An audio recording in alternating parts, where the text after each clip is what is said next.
I expected from this to be like a breeze. It looks like a cloud, but I could also be in a tower, so high that I disappear in the sky. I have received a gift. It was a small one, not round, not shaped like a square. It looked like it was moving from the inside, even if the shape itself was still.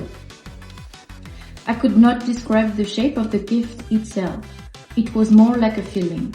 Yes, the gift was some sort of a feeling. But what could it be? Kindness, chocolate, beautiful landscape, a lot of information, hot sauna, Acceptance, Berries, good vibes, gratitude, connection,